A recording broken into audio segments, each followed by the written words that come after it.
Kakain na naman? Yes! Dahil gutom na gutom tayo, hanap mo ba ay kakaibang pagkain? Yung nagtitrending sa ibang bansa? Hindi mo na nga kailangan pumunta ng Japan para matikman ang sweet potato creme brulee na nagtitrending sa Japan dahil meron na nga dito sa Pilipinas. So yun nga guys, so nagbabalik tayo dito sa The Hideout. So ayan, kasama natin si Madam Irene. So Madam Irene, balita kami, bago tayo dito ha. So ano po ba yung bago natin dito? So yes yun, may bago tayo. So nag-trending kasi si Japan so sa sweet potato with creme brulee. So ngayon nakahanap tayo ng local source dito sa Philippines. So to support yung mga local farmers natin, meron na tayo yung Kalimao na po sweet potato. Ginaya din natin si Japan. So hindi nyo na kailangan pumunta ng Japan para lang matikman yung nagte-trending nilang sweet potato. Meron na rin dito sa Pilipinas.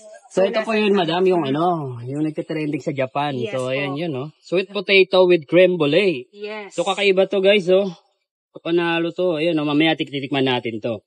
So, ito madam, ano naman po ito? So, ito naman is yung donut.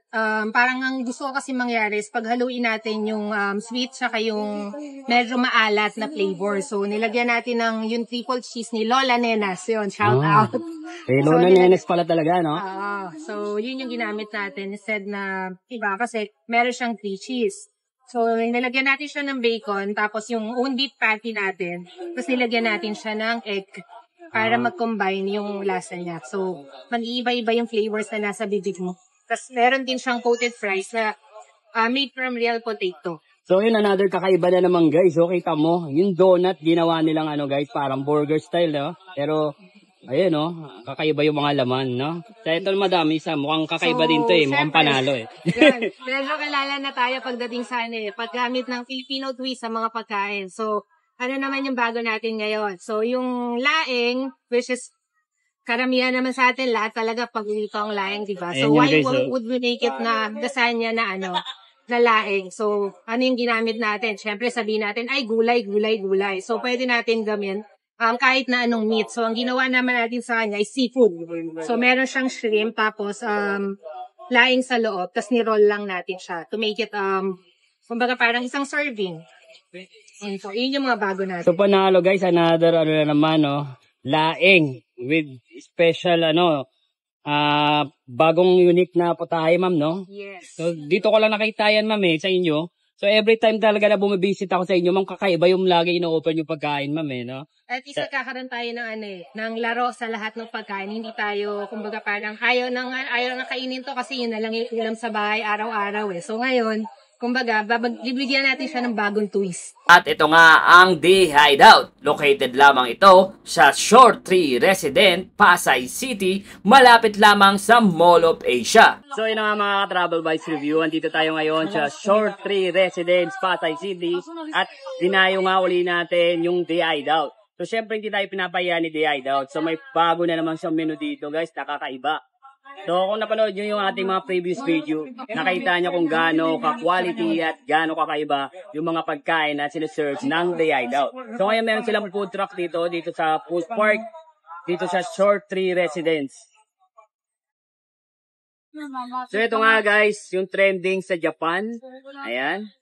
So hindi mo na kailangan dumayo ng Japan guys kasi andito na sa Pilipinas yung trending na street food sa Japan. So ito nga guys, yung Kalimao sweet potato with creme brulee. Ayan, makikita mo naman guys, ang limaw daw sa lasa to. So mamaya titikman natin kung ang limaw talaga o panalo yung lasa nito guys, kung bakit siya nagtitrending sa Japan. So malay nyo mag-trending din dito sa Pilipinas guys eh. Kung naghahanap kayo guys, dito nyo matatagpuan yan sa The Hideout. So ito naman guys, yung kanilang laing lasagna roll. So saan ka nakakita? Laing. So pinalaman doon sa roll. So mamaya titikman din natin itong pinagmamalaki nilang laing lasagna roll. Ayan. Siyempre, ito rin, titikman natin yung kanilang triple cheese donut. Ayan. So imbis na burger, donut yung nilagay nila guys. Ayan. So meron tayong egg, bacon, saka ground beef patty. Ayan. And of course, meron din tayo rice. Titikman na natin guys itong trending sa Japan. Ayan, oh. Ganun naman guys, oh. So ayan guys, sweet potato yan na may creme brulee. Tingnan mo naman, oh. Sheesh. Tingnan mo naman, oh. So, potato pa lang nito guys, sweet potato eh, panalo na eh. Lalo na nilagyan pa nila ng cremolay. So, panalo to.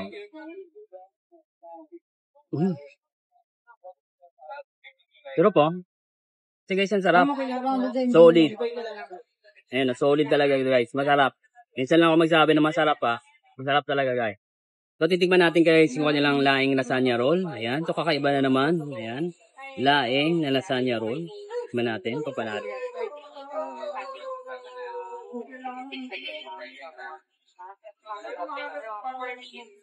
Opo.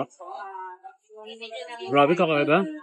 Yung French fries na kakaiba rin. Yung pagka-coated ng kanilang harina. Ayan. Siyempre, yung kanilang triple cheeseburger donut. Ayan, kakaiba kasi donut. Ayan.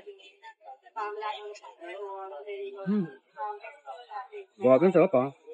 Sarap ng egg, bacon, saka patty, tapos yung donut. Nilasahan mo yung tamis, yung buns niya. Panalo to guys. Sila dito sa North 3 Residence. It's beside Mall of Asia po here in Pasay City. We have different kinds of food truck here. Yung sa akin po is The Hideout. So it's a Filipino concept with a twist po. Kung gusto niyo na medyo kakaibang mga pagkain or mag-explore kayo, just come to visit us and then try niyo yung mga pagkain. For sure, babalik at babalik kayo. Kaya mo, dito, ilang balik na sila sa amin para i-vlog. So hanggang ngayon, different variety of foods na laging, kumbaga, walang katapusang development or R&D po. Thank you very much po. 4 p.m. po until 12 midnight po open po natin. Daily po. Yun po. Salamat. Ano? Hanggang nood na lang ba kayo? Titikim na yan!